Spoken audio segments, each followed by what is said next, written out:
Hello guys, Sweetie Grace here. So today we're gonna create a different stuff. Yes, a chocolate bar. I know Valentine has passed, but who cares, right? So we will create a simple model of the chocolate bar with breaking animations in it.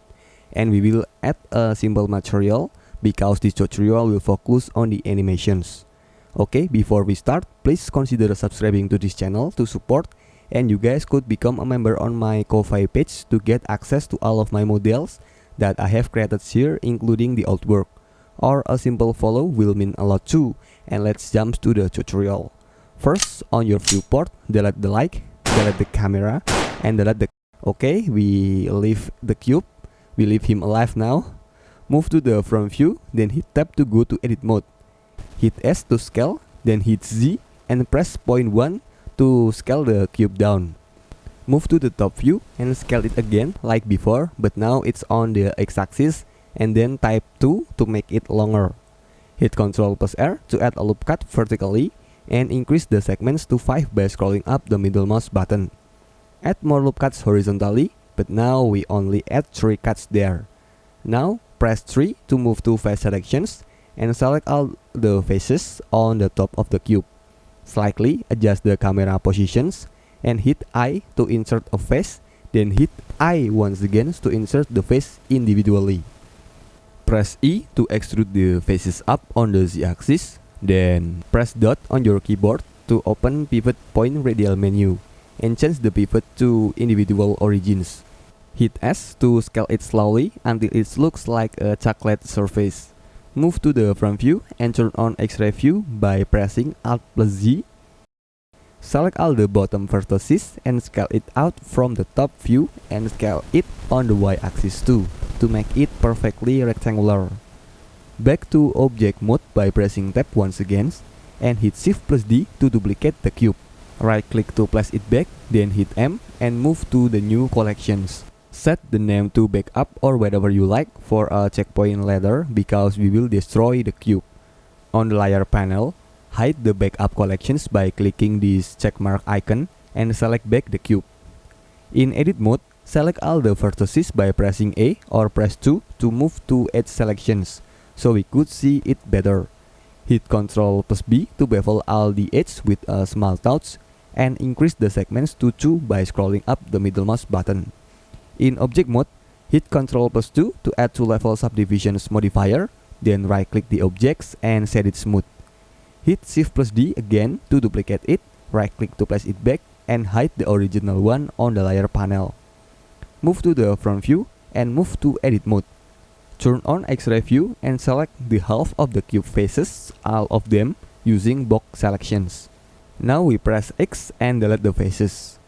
Move to edge selections by pressing 2 and select the hollow loop edge of the cube by holding Alt and left click. Then hit Ctrl plus F and choose grid fill. If your grid fill faces don't look like this, try to adjust the span and offset value on the grid fill options on the bottom here. If that still doesn't work, get back, then try it again from the start because this is so important and can impact the end result.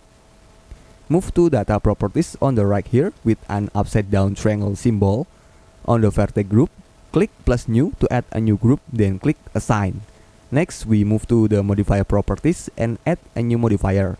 On the deform sections, look for displace modifier, and now the cube is fat. And when you fat, there's some few options. One, you can starve yourself to one is by assigning the vertex group on the displace modifier. Then click this plus new to add a new textures. Next, we click this slider icon to open texture properties and change image or movie to clouds. Decrease the amount of the size to make the textures more detailed and leave the depth and the nabla value to default. Back to displace modifier and play around with the strength and mid-level value. You guys could do this to your preference, but pay attention to the overlapping face of it. Next, we need to create the caramel. To create it, add a new cube by pressing Shift plus A and scale it smaller on the edit mode. Scale it down on the Z-axis too until it fits to the chocolate bar. Add one loop cut on the middle and delete half of the faces on the right.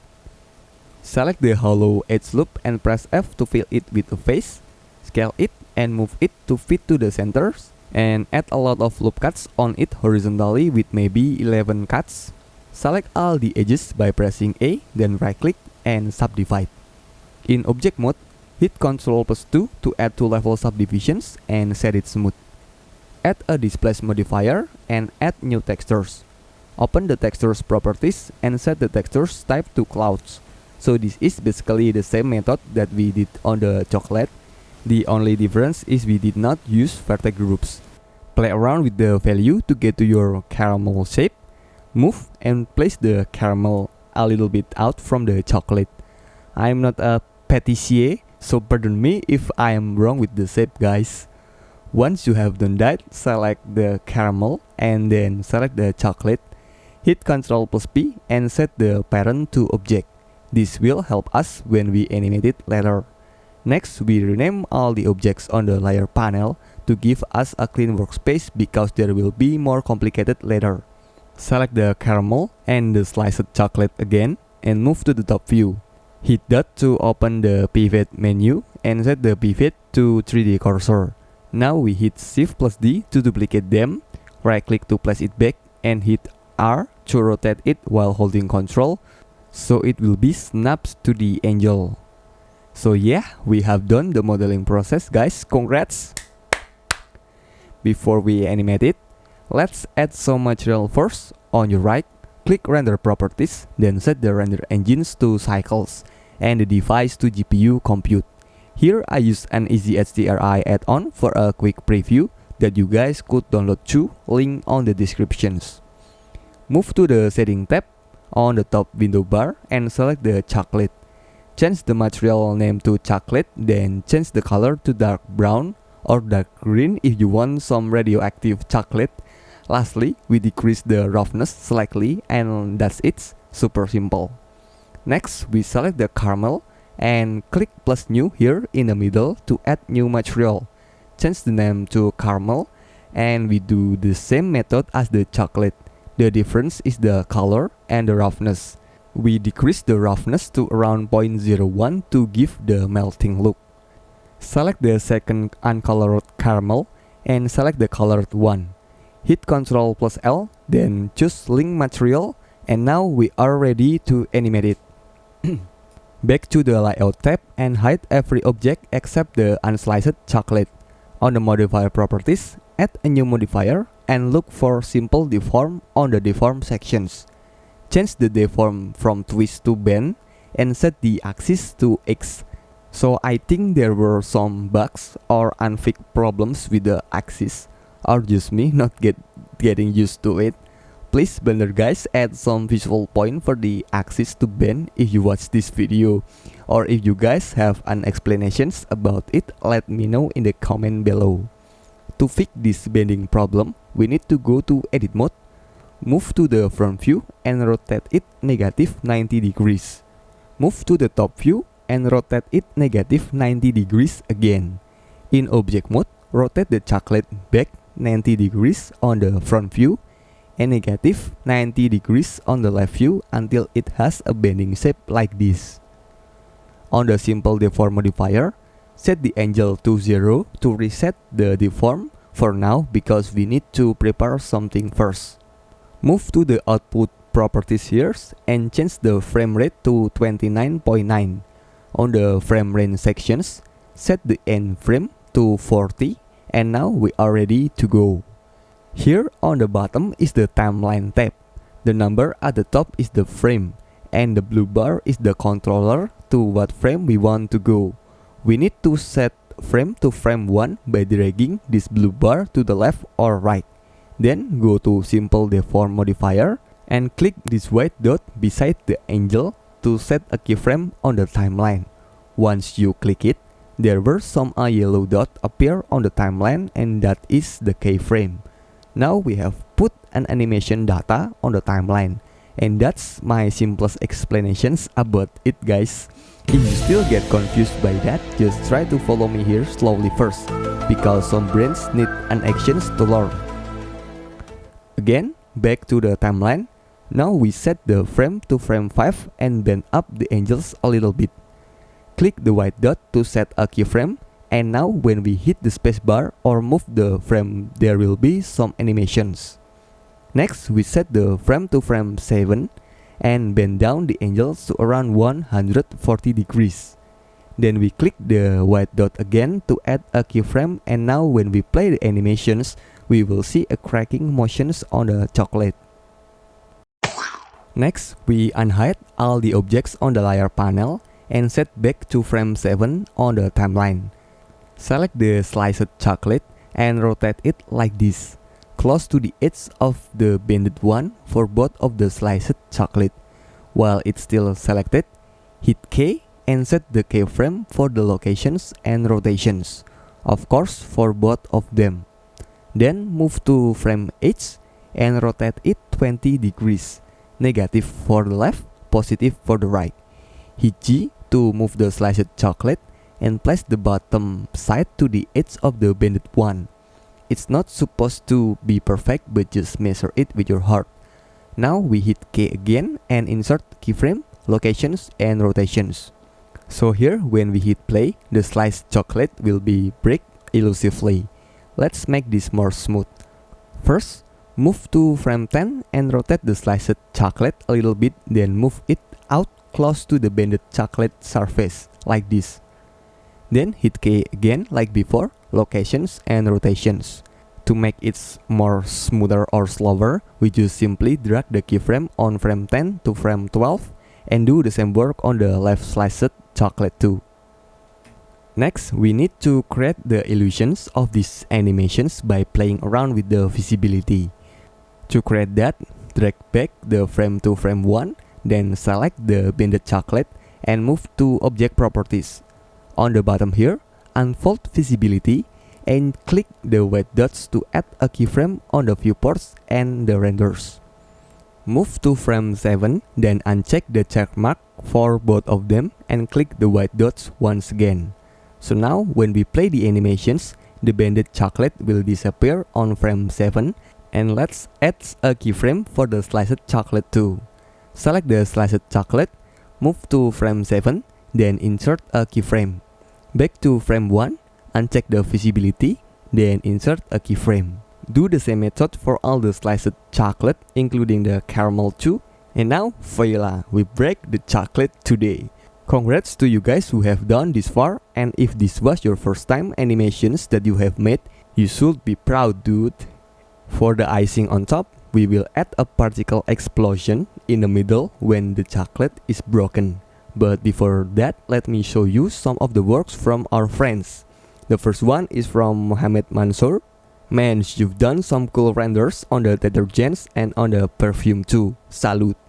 The second one is from Saloni 3D. She has created lip gloss and mascara. What a nice move on the modeling, Saloni, well done. The third one is from Studio Mark Designer, which had created a cool main result for the mouthwash tutorial. So for you guys who have created some of the works and want to be showcased here, don't hesitate to send me a DM on my Instagram, okay? Well, I know it's kind of deserted. It will be well uploaded content on my social media. It will soon after I get a girlfriend. I'll wait for your results, guys, because I might learn something from you too. Okay, back to the tutorial. Now we move to the front view and set back the keyframe on frame 1. Add a cube and scale it smaller on the x-axis, maybe 0.3 scale. Scale the cube again on the z-axis with around 0.2 value. Move it tiny bit to top and scale it a little. In edit mode, add 2 vertical loop cuts and add 7 horizontal cuts. Press A to select all and subdivide it twice. So to use these features, you guys must turn on cell fracture extensions on your Blender preference. In object mode, move to object on top left here and search for cell fracture on the quick effect sections. Set the noise value to 1 and the size limit to 200 and click OK. Wait the generation process done and move it to the new collection while it's still selected. Then delete the original cube on the layer panel. Select one of the cube cell and go to Object, Rigid Body and choose Add Active. Go to Physics Properties and Unfold Dynamics. turn on deactivations, unfold it, and turn on start deactivated. Now on the viewport, press A to select all, then go back to object, rigid body, and choose copy from active. Add a cylinder, rotate it negative 90 degrees on the left view, scale it smaller, and scale it longer on the y-axis. So this kind of cylinder will be the smasher to smash the cell out to the sky. In object mode, move it down a little bit below the cube cells, and hit K, locations and rotations. Move to the frame edge, and move the cylinder up passing the cube cells. Select the keyframe 1, then hit Shift plus D to duplicate it and place it to frame 5 to make the cylinder smash faster. While the cylinder is still selected, on the physics properties, add rigid body by clicking it, change the rigid body type to passive and turn on animated. Now the chocolate cracked realistically in my opinion. I don't know the exact crust particle of the chocolate because I'm not Willy Wonka. Add a keyframe visibility on the cylinder so it will become unseen using the same method previously. Now we can set the visibility of each individual cell one by one until the time of human extinctions.